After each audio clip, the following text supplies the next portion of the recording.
Assalamu alaikum, everybody. So, I am back with another great chapter of Secrets of Divine Love by A. Hilwa. Um, let's see. So, today I am going to start on chapter 3.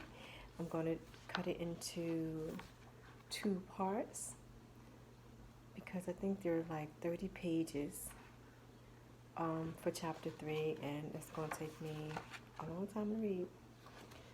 So I'm going to read chapter 3, pages 79 to 92, inshallah. And hopefully with very little hiccups. So, again, if, if no one is familiar with this book, I already did chapters 2, part 1, and chapter 2, part 2. So it's in there. I will try to remember to put the link. So, chapter 3, the mysterious world of the Quran. The Quran is a divine letter of love sent from Allah. It shows us all the ways He has loved us before we were ever given the chance to love and to know Him. Every word of this revelation is infused with divine mercy, perfumed with a love that's unconditional and a grace that's completely independent of human action. The Quran is not a destination or wall, it is a window. It does not call us to it, but rather calls us to look through it and toward the mysterious essence of God that animates everything in existence. It reminds us that, since everything in creation is a manifestation of God's love, by virtue of our very existence, we can never be outside the boundless ocean of divine love and mercy. The Quran is unique in that it exemplifies a book in which the author is in love with the reader and the reader seeks to know this love. Since the beginning of time, humanity has been sent revelations from God as a means of guiding the human being toward the divine path of peace. More than just a book of laws, the Quran is known as the Al-Furqan, or the Criterion. It is because it is a light of discernment that allows us to distinguish between the path to return to the origin of love, al-wadud, and the paths that lead us astray from actualizing the essence of who we are and whose we are. The mysterious power of recitation. The Quran is an oral reminder of God's omnipresence that serves to unite and gather all souls within the oneness of God. In fact, the word Quran originates from the trilateral roots Qaf, Ra, Hamza, which means to recite, read, gather, collect, and join. Holistically, it can be said that the entire message of the Quran is to focus on the concept of Tawheed, which literally means to make something one. Reciting God's word acts like a reset code. It interrupts the negative patterns of our worldly conditioning by shedding light on the places where we resist divine union with God. By divine design, the Quran will confront your ego, challenge your subjective truths, rub against your resistance to surrender, and shatter your limiting pictures about both who you are and who God is. By its very nature, parts of the Quran will trigger you because this revelation is like a pure mirror. You see in it what you bring to it. If you come with hatred and separation, you will see the hatred of your own heart reflected back to you. If you come reflecting divine qualities of love, mercy, kindness, and majesty, you will experience a taste of God's beauty. Imam Ali said, "A drop of rain can fall into the mouth of a seashell or a snake, but in a seashell it turns into a pearl, and in a snake it turns into poison." Whatever you see in this book points to your own state of consciousness. Every word in the Quran is a lantern that illuminates the darkness of our fears, penetrating the caves of our subconscious, shedding light on the parts of ourselves we do everything in our power to hide. The Book of Allah begins the process of healing our hearts through bringing deeper awareness to the places where we have turned away from God. As the famous psychologist Carl Jung says, one does not become enlightened by imagining figures of light, but by making the darkness conscious. The purpose of the different principles of faith revealed within the Quran is to unveil your hidden darkness and sins as a means of offering you healing and divine forgiveness. The declaration of faith, Shahada, shows you your places of lordship. Prayer, Salat, brings to light your false idols. Fasting in the month of Ramadan strengthens your willpower and makes you more God conscious. Paying the alms tax, zakat, unveils your inner greed, and the pilgrimage, Hajj, allows you to see your attachments to this world. Islam holistically confronts all the facets of your ego, because it is only through the light of awareness that the seeds of change begin to blossom. As the beloved daughter of the Prophet, Fatima Zahra, teaches us, the wisdom of the Quran will take you from the darkness of ignorance to the light of knowledge. The Quran is not actually a book. When Allah refers in the Quran to the mother of the book, chapter 43, verse 4, He is actually referring to the preserved tablet, aloud al-Mahfuz. This is a book that is said to be in the highest levels of heaven and carries the decrees of God, the words of the Quran, and all other revelations within its mysterious pages. Although we refer to the Quran as a book, it is actually not the written words of revelation, but the recitation of those words. The Quran is a reflection of God's speech manifested on the human being's tongue. Whereas words on paper are limited to one focal point, when words are spoken aloud, they emanate in waves of vibration in every direction. Whereas words on paper can be very much separate from the reader, since the Quran is a recitation of God's words, to experience the Quran, you must interact with it. You must bring the words of Allah inside of your mind and heart and then outwardly recite them. There is a scientific significance to this practice as well. Studies have shown that the combined action of speaking and hearing ourselves out loud significantly increases the likelihood that what we are reading will be stored in our long-term memory. The words of the Quran were put into writing and bound in a book, known as the Mus'haf, as a means of preserving and spreading the holy message of God. Since the beginning of Revelation, the Prophet's followers were both memorizing and writing down verses of the Quran on parchment, stone, animal bones, pieces of leather, and cloth. Within 20 years of the Prophet's death, a complete written version of the Quran was compiled together, copied, and sent all over the Muslim world. However, it is important to point out that the chapters of the Quran are not compiled in the order in which they were revealed. Narration suggests that the Prophet Muhammad would review all revealed scriptures with the angel Jibril during the month of Ramadan, at which point Jibril would dictate where each verse belonged. Some scholars have suggested that the Quran was divinely commanded to not be in chronological order, so that it is not read like a storybook. In a deeper sense, the order of the Quran serves as a reminder that our relationship with God is not linear or one-dimensional, because God is beyond both time and space. While the written Quran is highly respected and honored, nothing that is done to the written words of the Quran have any effect on its holiness.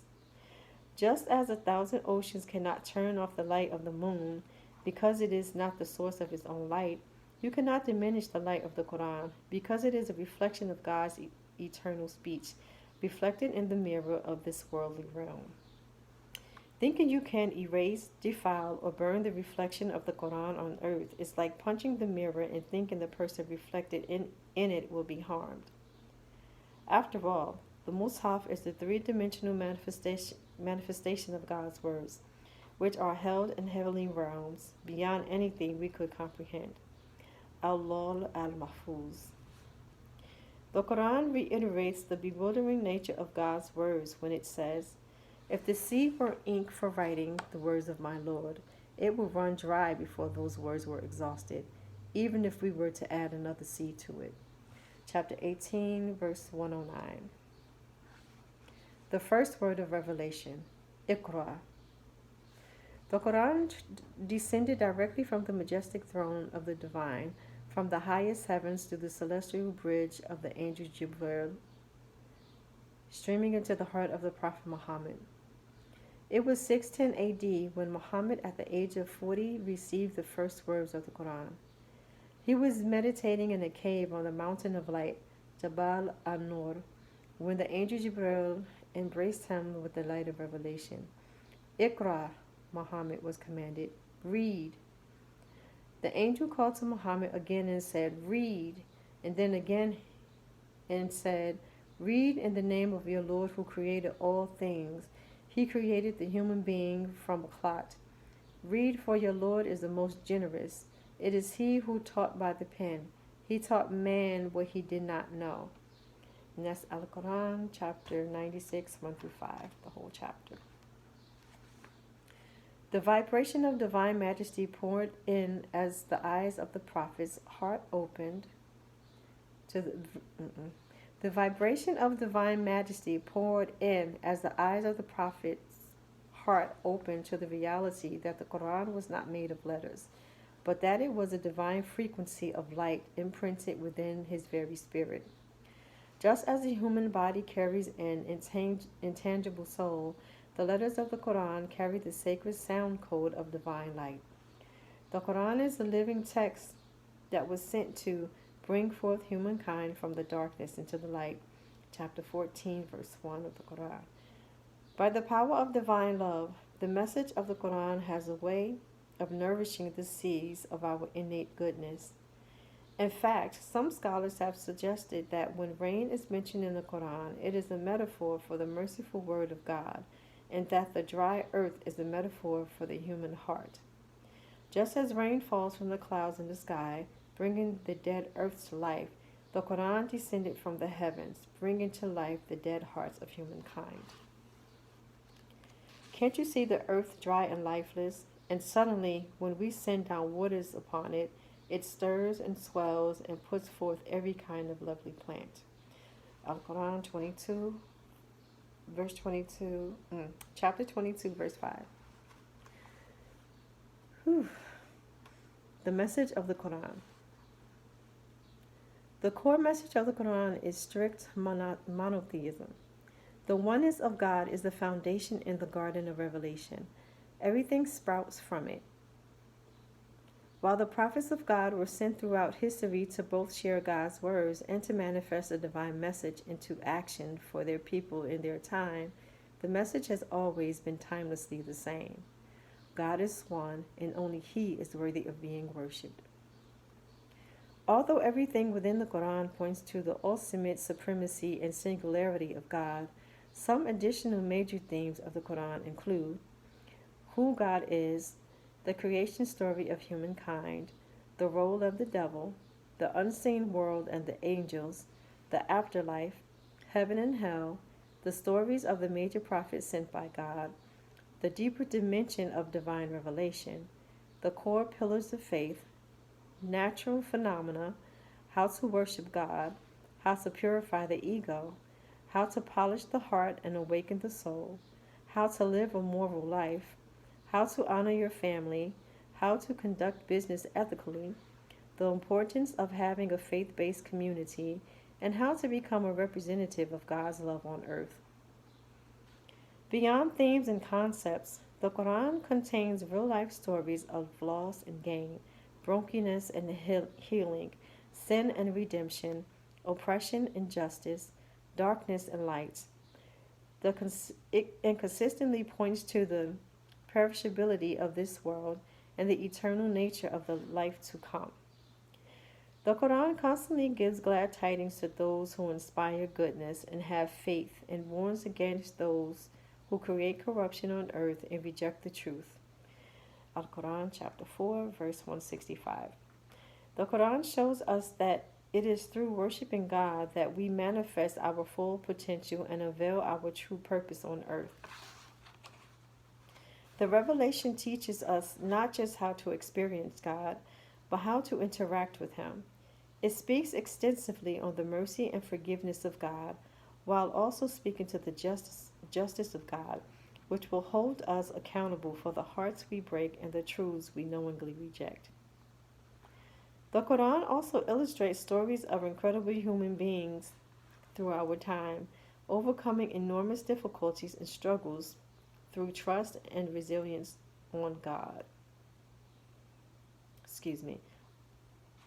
The Quran also illustrates stories of incredible human beings through our time.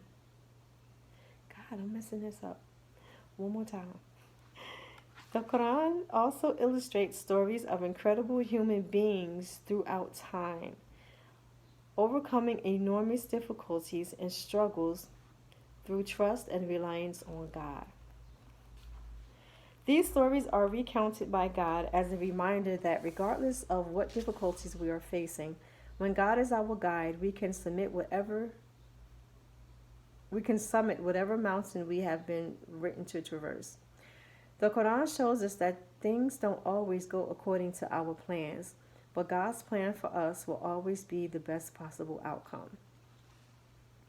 Take the example of the prophet Joseph, who was thrown into a well by his jealous brothers, sold into slavery, wrongly accused, and thrown into jail, only to rise to be one of the most powerful advisors to the king of Egypt.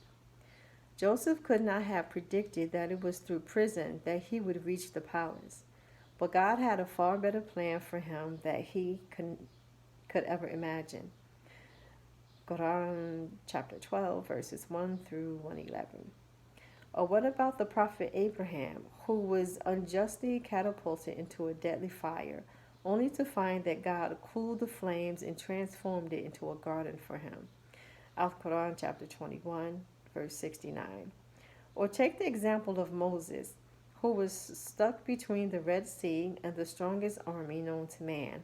But since his eyes were on God and not on the barriers he faced, God parted the Red Sea and saved the faithful Moses from the unjust Pharaoh. Al-Quran chapter 26, verses 60 through 68. The Quran also speaks about the Virgin Mary, whose being pregnant with Jesus jeopardized her pristine reputation and life. Despite what seemed like a dire situation, Mary trusted God and followed his order to fast from speaking for 3 days. When Jesus was born, it was he who miraculously spoke in the cradle in his mother's defense. Al-Quran chapter 19, verses 26 to 33.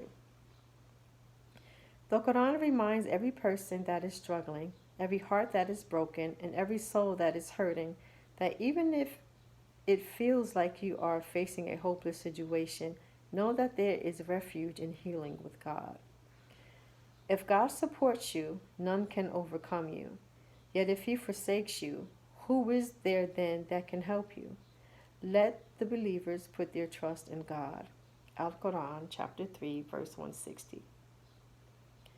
X equals God is unconditionally merciful.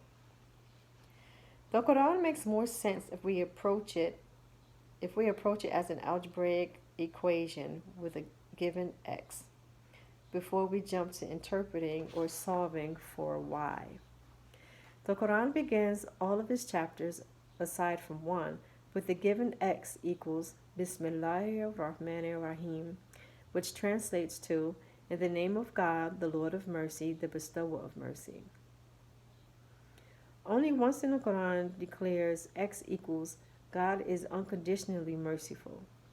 Does it then tell us, with that in mind, to go and solve for all our whys? Or better said, whys, W-H-Y-S. Every question we ask, every doubt we carry, and every difficulty we face can only be understood once we accept the given X. In this case, the absolute belief that Allah is merciful and loving, without conditions. With that being said, All interpretations of the Quran that do not come from a place of mercy and love go against the soul of the revelation and must be rejected and exchanged for a perspective that honors the heart of the people while speaking the truth of the message as it has been revealed. Islam is a religion of surrendering and peace to Ar-Rahman, the most merciful. Therefore, if an interpretation of the Quran does not carry mercy alongside justice, it is not from Islam, but from ego of man. If, in reading the Quran, we do not become more merciful, both toward ourselves and others, we may claim to have read the Quran's words, but we certainly did not experience the reality of its truth. As Allah asks, will they not meditate on the Quran, or are there locks on their hearts? Al-Quran, chapter 47, verse 24. The Quran is open. It is our hearts that can become closed, preventing us from experiencing the revelation's holy wisdom. Why the Quran was revealed in stages. Like a seed carries the potential of the entire tree within it, many scholars believe the seed of the entire revelation of the Quran descended on the night of power, Laylatul Qadr, from the highest heavens to the first heaven. Al-Quran, chapter 97, verse 1. Just as it takes a seed time to become a tree, the Quran's 114 chapters and more than 6,200 verses took 23 years to descend from the lowest heaven to our world. However, it is not just the Quran that was revealed gradually. Everything Allah has brought into existence in this world progresses in stages. The Quran beautifully alludes to this notion in the following verse. So I call to witness the rosy glow of sunset, the night and its progression, the moon as it grows into fullness. Surely you shall travel from stage to stage. Al-Quran, chapter 84, verses 16 through 19. In the practical sense, since much of the Quran was revealed in response to questions people asked and circumstances the Prophet was facing, it only made sense that the revelation would be revealed after rather than before the question was asked or conflict was faced.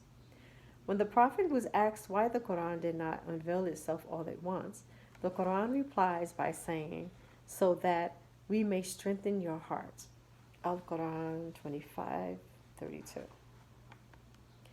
Just as climbers must take time to acclimate to the increasing altitude of higher peaks, or scuba divers must equalize to the increasing water pressure as they descend deeper into the ocean's depth, the human heart requires time to integrate revelation before delving deeper into the message. It can be said, then, that the silence or space between revelations was part of the revelation, because without that silence, we would not be able to integrate the message fully. Just as the space between words gives a sentence meaning, or the silence between notes creates rhythm, God is telling us that even in the silence, His mercy is present. The secrets of Alif Lam Mim. Every word and vibration in the Quran is intentional, whether or not we comprehend it. In fact, some of the chapters of the Quran begin mysteriously with different combinations of Arabic letters such as Alif, Lam, Mim, and have baffled scholars for hundreds of years. Some scholars have suggested those mysterious letters are symbols that hold numerical values that hint at mystical secrets. Other scholars have said the letters are hidden abbreviations or codes that point to other words, Alif being a reference to Allah, Mim referring to Muhammad, Nun referring to Nur or the divine light, and so on.